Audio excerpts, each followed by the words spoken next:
So here we are 2 days after we brewed. The fermenter has been sitting in the oven with the oven light on, and that airlock has stopped bubbling. So that's a pretty good indication that we're likely ready to go ahead and bottle. So here we are after fermentation has completed, and we're ready to bottle. So here are a few of the bottles that I've just basically recycled from packs that I've bought from the liquor store. And you can do the same thing as long as they are the pop top, not a twist top. Then we can buy a capper and caps from our brew shop. You can also opt for these flip top style bottles. They are a little more expensive, and I wouldn't recommend getting blue, but that's the one that somebody gave to me, so it was free. I'm all about keeping it cheap and simple. So free bottle, why not use it? So next thing to do is to get some extra sugar. After our yeasty boys have done their job in fermentation, all the sugar in our wort, or now beer, has been depleted. So we need to give the yeast a little bit more sugar to turn into carbon dioxide so we get carbonated beer. So in this case, it's 0.1 ounces. And there are calculators online to help you figure out how much sugar to use, and depending on what kind of sugar you have. I'm just using table sugar because there again, it's cheap and easy and I have it. Okay, so we'll go ahead and measure out our sugar on our scale. Go ahead and tear that out. 0.1 ounces of sugar comes out to being about half a teaspoon.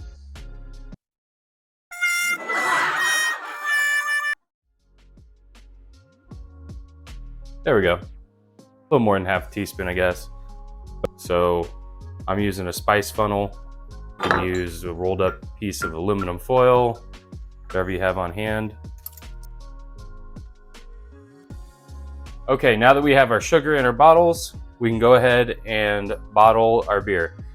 Now, your bottles should be cleaned and sanitized before you put the sugar in, but we're gonna give them another spritz of sanitizer here just to make sure that they're nice and clean and won't introduce any kind of weird stuff. All right, we'll get 4 caps out because we have 4 bottles. Cap. I'll just put them in a little ramekin. Spray those. And then here's where a siphon will come in handy. That way we can control our flow a little bit better, but there again, you could just use a tube and do it like gas, but don't recommend it. So we also have a bottling bucket, which has a spigot on it, and you can get a bottling wand, and that makes it a lot easier. I had a bottling wand, but it broke. Okay. So here's what you'll see when you open your fermenter. Quite a bit of debris in there, but a lot of it has dropped out of solution. We're gonna get our siphon in there and get our beer transferred. So just like everything at this point, we need to go ahead and spray down our siphon with the sanitizer. Get our siphon in the liquid there. Having a beautiful assistant helps too, but she's behind the camera.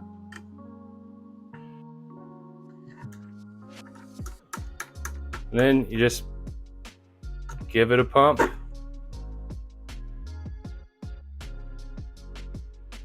Nope.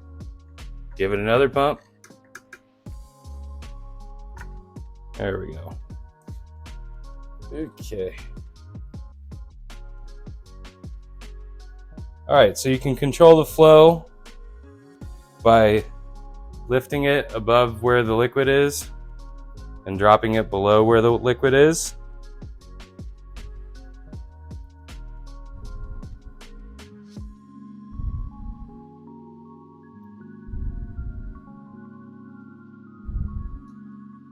Okay.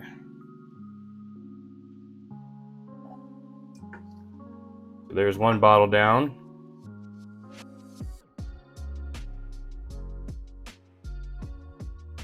All right. So after that, with this flip top guy, you can just there we go. You can just flip the top on. You want to give it a shake to get the sugar mixed around. There we go. And let me get a towel. Thank you. Just clean up my mess here. Okay, now we'll just go ahead and put our caps on.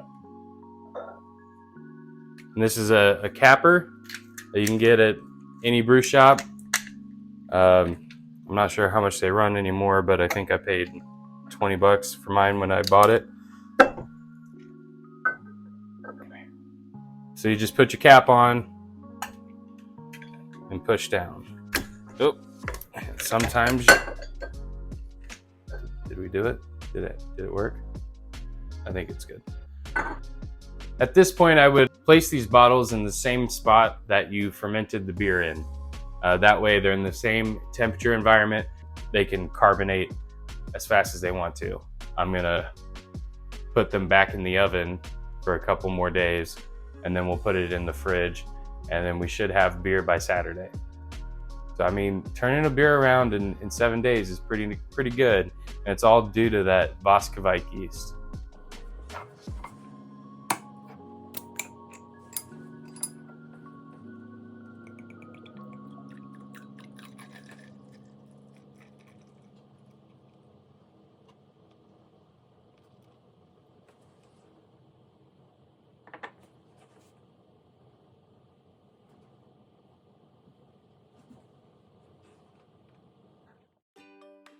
All right, so we're all completed with our brew day. The beer has been bottle conditioned, and I've cooled it down and poured it for you.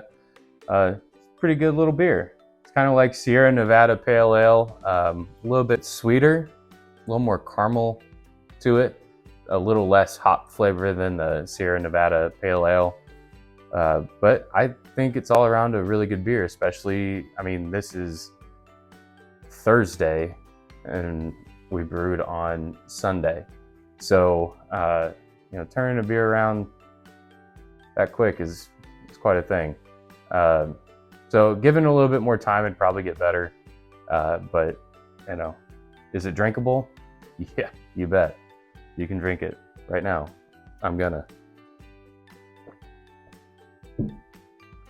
Yeah, there we go. Look, beer in general is pretty easy to make. I mean, I just made it on my stove over there with basically a pot and a plastic bucket. You know, beer's been made in everything from caves to state-of-the-art facilities for 10,000 years. And the basic ingredients are water, malt, yeast, and more recently hops.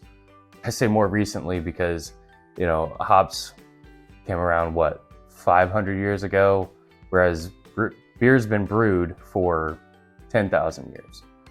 It's quite a thing that we can brew our own beer in our kitchen and have something that we can drink and share with our friends.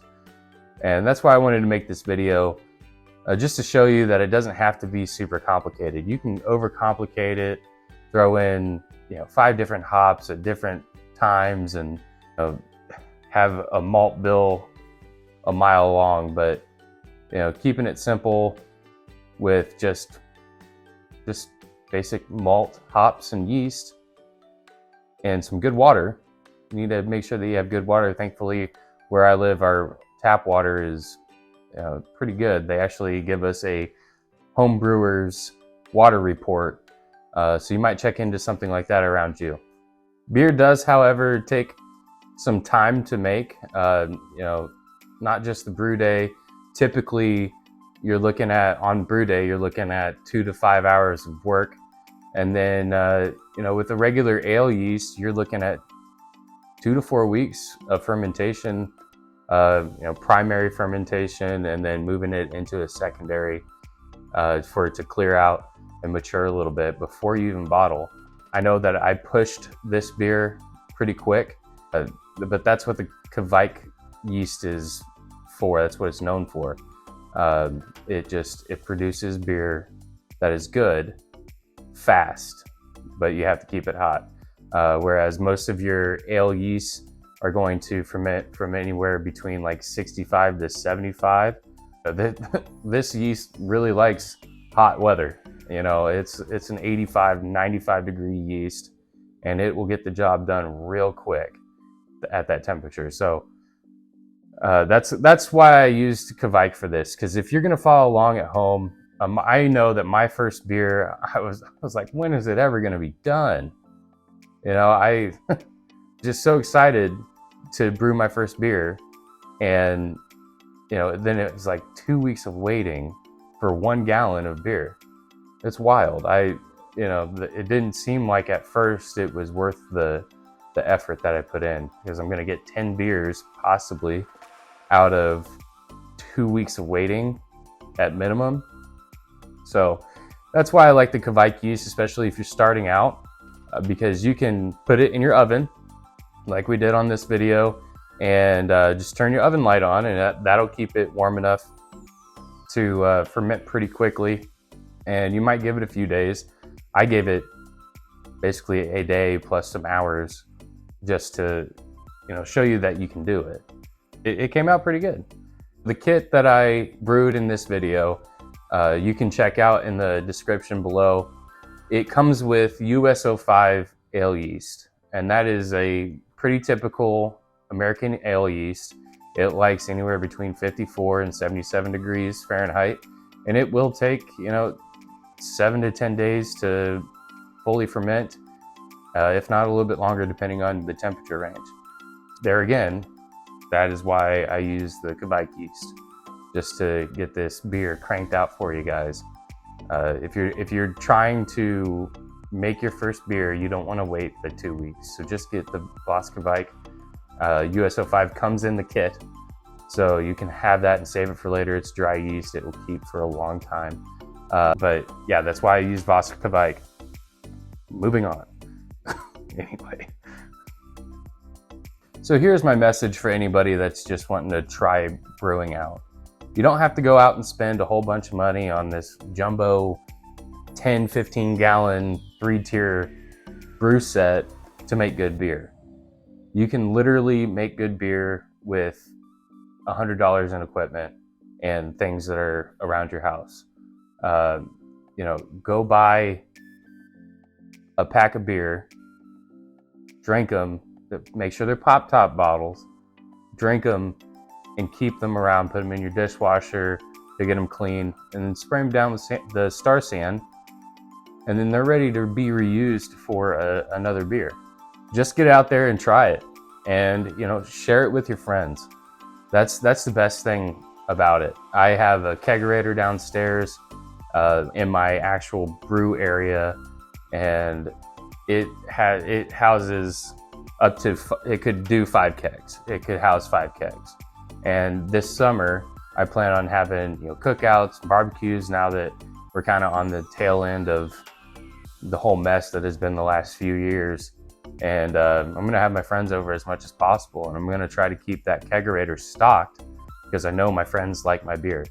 And you know, whenever we're here making burgers or doing some barbecue, you know, Kansas City barbecue, we like to have some beer. And what's better than having your own beer that you can share with your friends? I just want to thank everybody for watching, and please check the description for some of the essentials that I used in this video. There's links and costs next to it. All the links, well, most of the links go to my local brew shop. They're not affiliate links. I'm not getting paid for any of it, but I just like to support my local shop. So go check that out. Please like, comment, and subscribe. Cut it.